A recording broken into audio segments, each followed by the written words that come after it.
Since 2005, dozens of young people from the Somali Canadian community have fallen victim to violence in Ontario and Alberta.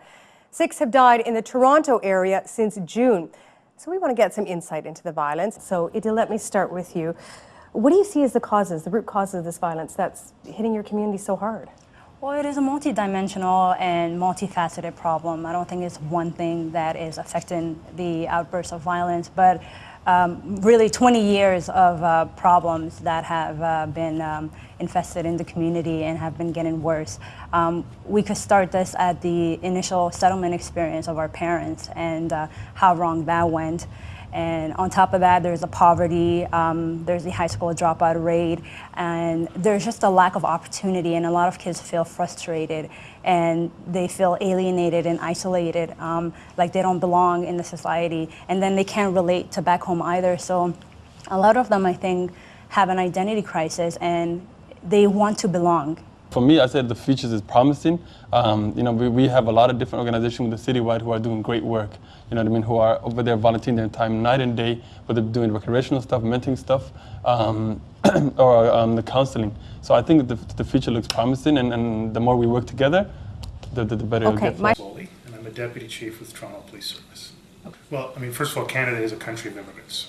Even our First Nations people came across from what used to be the Soviet Union. Anyway. Historically, every new group that arrives struggles to some degree. The Irish in Cabbagetown, the Italian in Little Italy. What I think is really unique about the Somali experience is the nature of their migration here. They came as much to a land of opportunity as to get away from a war-torn state. They've arrived in a country where every wave of immigrant had their problems, but if you came from an English-speaking country, you didn't have to overcome the language issues. If you came from a Caucasian background, you didn't have to overcome the visible difference. If you came from a Christian background, you didn't have to overcome the religious differences. You got the Somali community coming in from a war-torn situation, coming in from a destabilized nation state, coming in without English as a first language, with Muslim identity as opposed to Christian identity, and with black skin instead of white skin. Put women and young people who are always at risk, even in the best circumstances, into that mix. You got a really unique cocktail for public order issues and public safety issues. This is a community group that is struggling, I think, the most and has the largest hurdles to overcome, and therefore needs the best help that we in civil society can provide. Okay, what kind of work have you done so far with this community? Not enough, but maybe more than most know. We established a formal outreach program to the Somali community over the summer. It's mostly based up in the Dixon Road area, although it has a reach across the city because the Somali community is spread across the city. Superintendent Ron Tavener from 23 Division is overseeing it. We have reassigned officers who've had experience with the Somali community in the past back into 23 Division where Dixon Road is primarily located. We only have, unfortunately, right now, one Somali officer. And to expect that one officer to do all of the lifting for the service is too much. We have a recruit class coming in of 80 in the spring, and we're hoping to have 2 or 3 more Somali officers in that recruit class.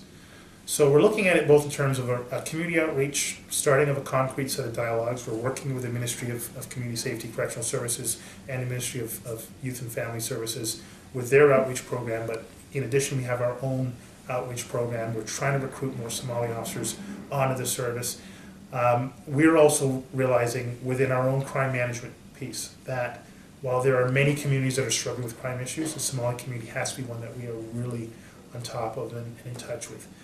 Some of that's enforcement, but a lot of that really is crime prevention, community education, community engagement.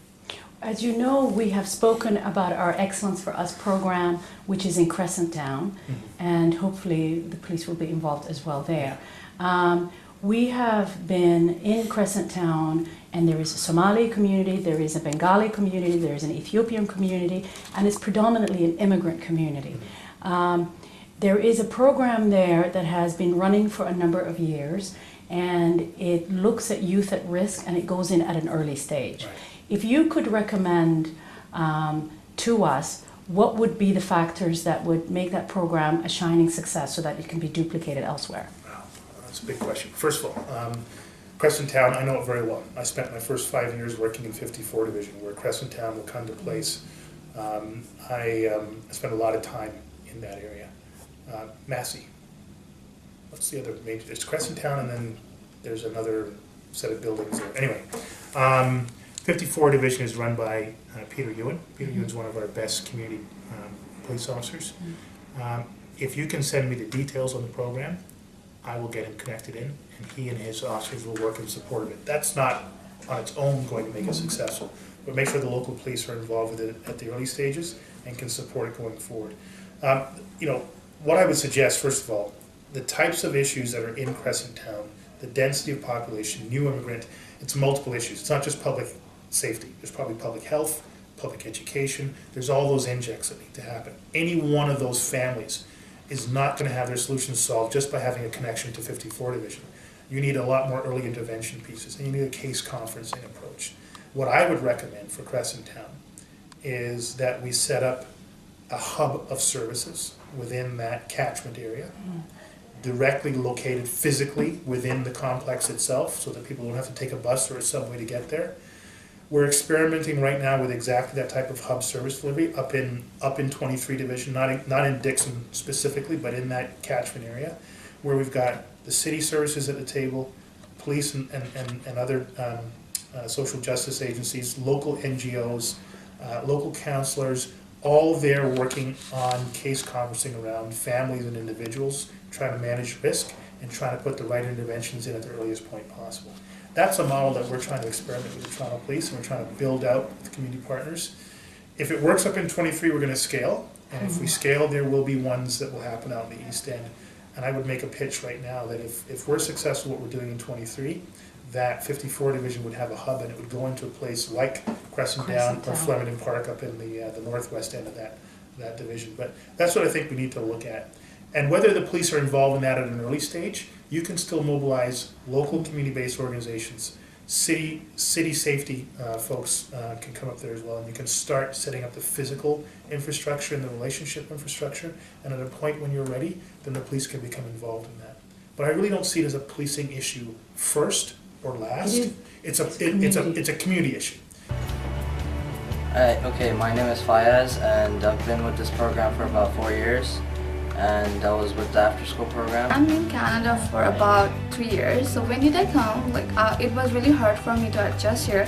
So our program basically helped me to fit in our school programs and make friends. Now I'm really enjoying here. I made a lot of friends from our program. So it's made me comfortable, and yeah, I want to be here. Please vote for us! Please vote!